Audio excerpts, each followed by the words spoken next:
Muito obrigado, Felca. Sente-se aqui. A gente fica um pouquinho do programa conversando. Maravilha. Há quanto tempo você, pelo que eu li, você aos 12 anos de idade resolveu ser um protagonista na internet, mas daí seus pais falaram não, é isso? Começou assim. Com 12 anos de idade, eu comecei a produzir conteúdo, mas naquela época eu era criança, não sabia nada das coisas, como que funciona, né? E naquele momento, eu contei para meus pais, e meus pais falaram: muito bacana o que você está fazendo, apoio, mas ainda é muito cedo. Eu acho que tem que esperar um pouquinho de tempo mais, você amadurecer. Esse ambiente que você está entrando, talvez você não entenda tudo. Na minha cabeça de criança, pré-adolescente ali, eu fiquei... não entendi, fiquei meio revoltado por um tempo. Nossa, por que meus pais estão me proibindo? Hoje, quando eu olho para trás, eu entendo muito bem e eu agradeço meus pais. E aí você voltou com que idade a produzir? Com Felca, que é o canal que eu cresci na internet, que eu fiquei conhecido, foi em 2019 que eu publiquei o primeiro vídeo. Publiquei o primeiro vídeo, era vídeos de humor, um tom bastante humorístico, mas tinha já um tonzinho de crítica. Eu sempre gosto de colocar... Hoje meus vídeos são muito críticos, e com muito humor também, e eu sempre gosto de colocar crítica inserida no humor. E tem funcionado. Aos poucos, meus vídeos têm ficado mais críticos, ainda mantenho humor, mas têm ficado mais críticos. E hoje eu tô aí, né? Agora, hoje, houve uma explosão, não é? De visualizações, de compartilhamentos. Até aquele momento, há poucos dias atrás, antes do documentário, quantas pessoas faziam parte dos seus canais? Eu tinha... se for contar em todas as redes sociais, daria talvez 15 milhões a 20 milhões. Eu tinha... Na rede social principal, eu tinha 8,8 milhões. E hoje? Hoje, na rede social principal, que eu tinha 8,8 milhões, eu tenho 15 milhões,5 em 5 dias. Foram mais de 7 milhões de seguidores aí em 5 dias e crescendo. O teu vídeo repercutiu muito. Ele repercutiu pela história, né? Através das pesquisas e das denúncias que você fez, mas ele repercutiu também junto ao comportamento das pessoas.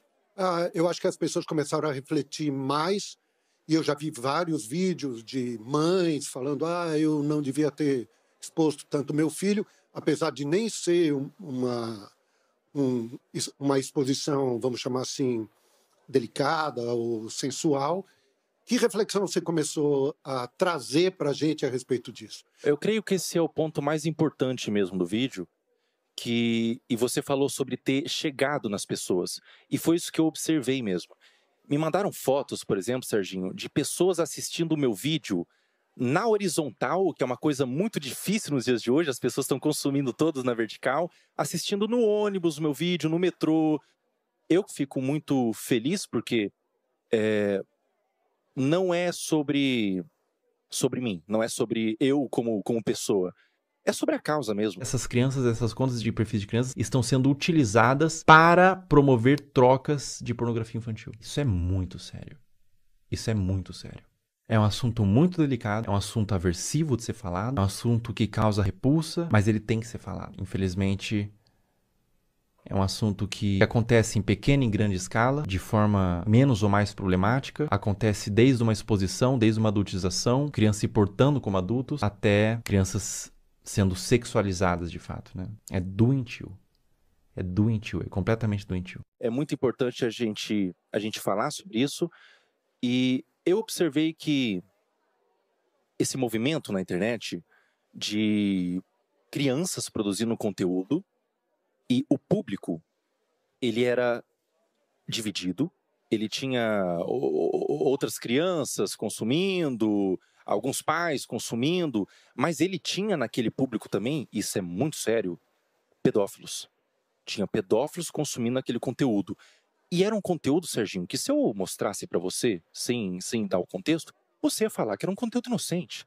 Era uma criança brincando, era uma criança se divertindo ali com as amigas, mas existiam pedófilos, desculpa dizer, eu sei que é forte, cantando aquelas crianças.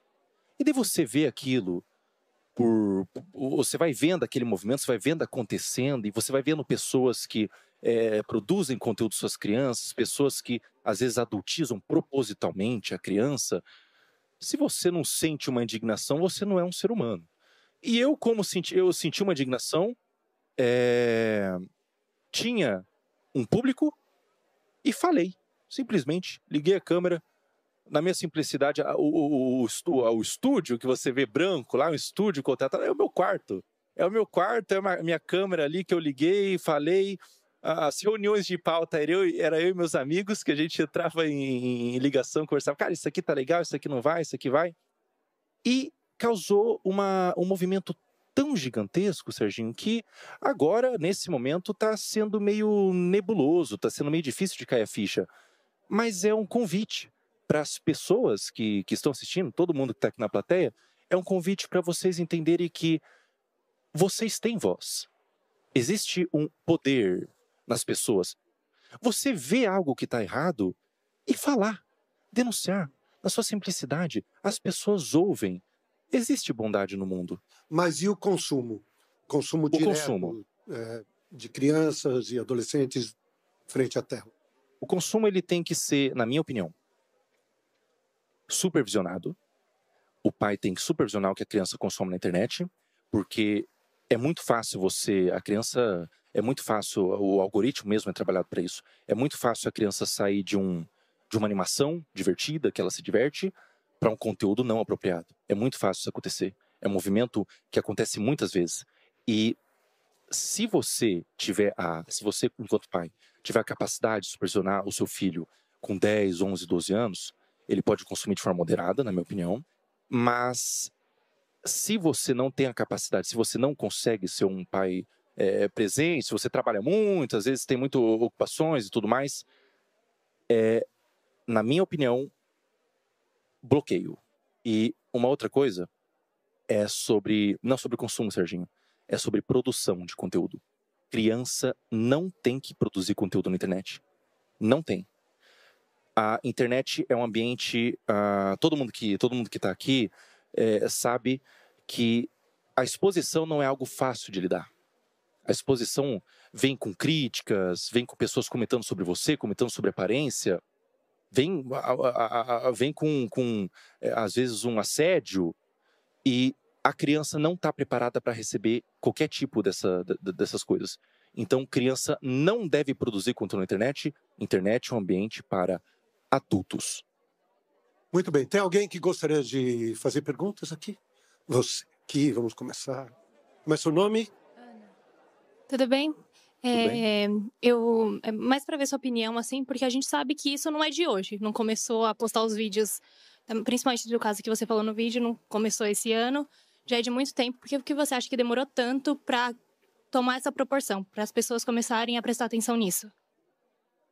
Essa é uma pergunta boa, Ana.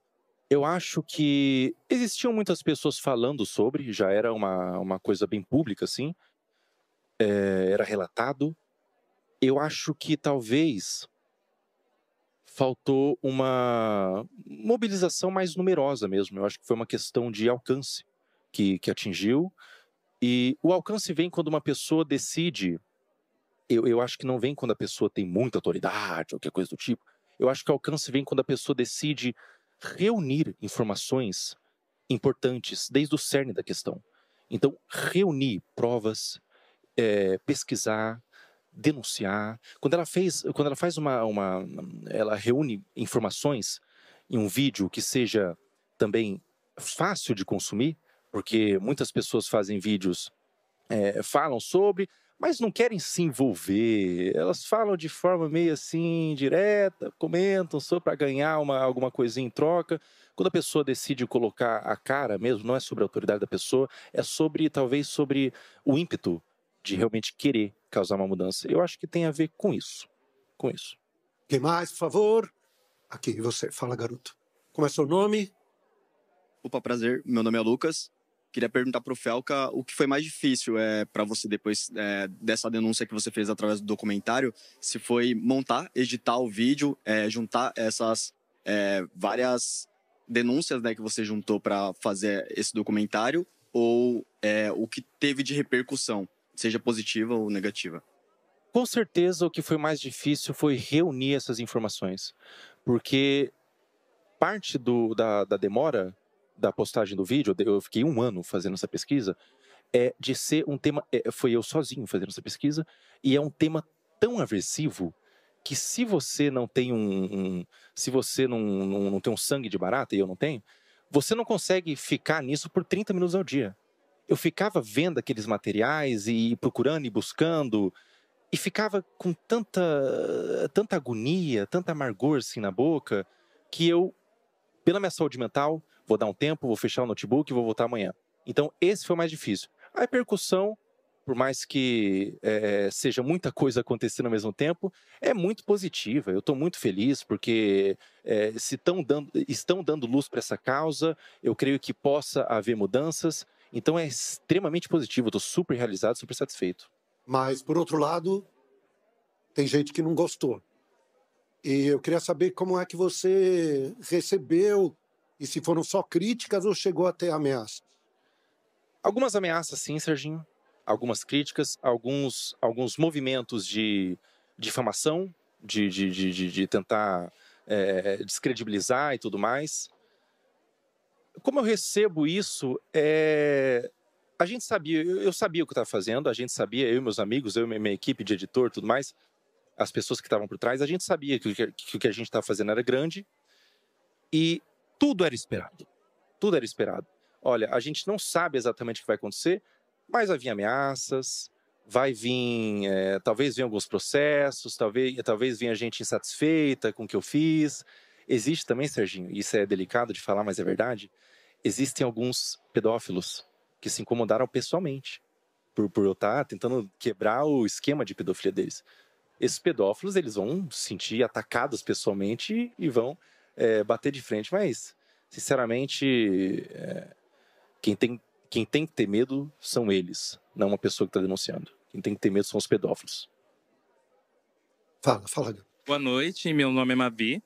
Boa noite. E a minha pergunta é, depois da repercussão do seu vídeo e a ação do Ministério Público, o que você acredita e qual mecanismo podemos usar para proteger as nossas crianças das redes sociais?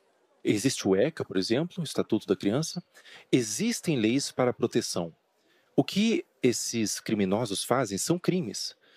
Então, eu acho que o melhor movimento, a melhor iniciativa é a iniciativa do indivíduo de denunciar, de ir atrás, de procurar, reunir provas, pesquisas e denunciar o que está vendo na internet.